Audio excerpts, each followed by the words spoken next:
Benjamin Legrand, vice-président étudiant. Benjamin de l'Université de Rouen, on précise. On est à l'Hôtel de Ville pour l'opération Zazimut, c'est la 3e édition. Oui, tout à fait. Zazimut 2010. On a un super environnement sonore là. On va attendre 2 secondes, je couperai ça au montage. Il n'y a pas de problème. Voilà.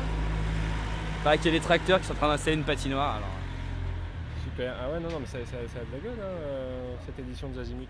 Donc, Benjamin Legrand, vice-président étudiant de l'Université de Rouen, pas en direct, en enregistré de l'Hôtel de Ville pour l'opération, la 3e édition des Zazimut pour cette édition 2010. Benjamin, un mot sur Zazimut, comment s'est passée la préparation de l'opération, ça c'est en train de commencer, ça vient de commencer.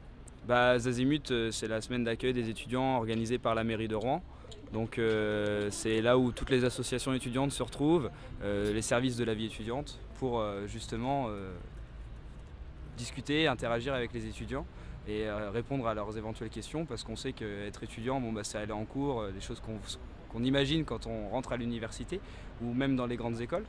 Mais il y a aussi tout un aspect vie étudiante qui justement est mis en avant à l'occasion de Zazimut, parce que Zazimut c'est la soirée ce soir, mais ça a commencé depuis samedi dernier, avec des concerts, des visites de la ville, tout ça gratuitement, un tournoi sportif, tournoi de balai-ballon qui a eu lieu lundi soir. Alors explique-nous un peu ce qu'est le balai-ballon. Le balai-ballon, c'est jouer au hockey, sans patins, sans palets, sans crosse, mais avec des baskets, un balai et un ballon. Ouais, c'est un truc artisanal, c'est associatif quoi. Voilà, c'est un truc bien associatif. On s'est retrouvé avec 17 équipes, il y avait peut-être à peu près 180 personnes à la patinoire. Les équipes sont constituées comment et par combien de personnes? Alors les équipes, c'était des équipes de 10 maxi, donc 5 joueurs sur glace et 5 remplaçants.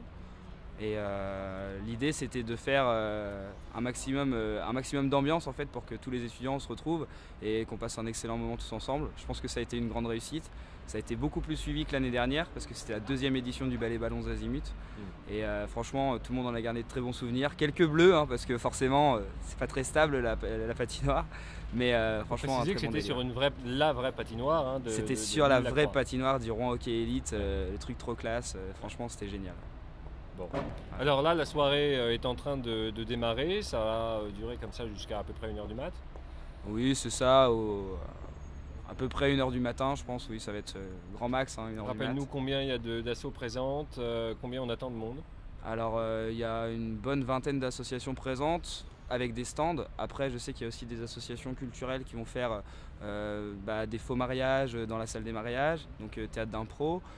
Vous avez aussi une association, l'association sportive Rouen Université Club, qui fait un petit spectacle de danse avec du coup la section danse de l'université et tout plein de surprises qui seront déroulées et que peut-être vous aurez l'occasion de filmer avec votre caméra. Absolument. Voilà. Ok, merci Benjamin. Un petit mot de conclusion. Un message à passer, des événements à venir. Zazimut, faut que ça se renforce, faut que ça se développe, que ce soit suivi, plein de choses gratuites faites par la commune.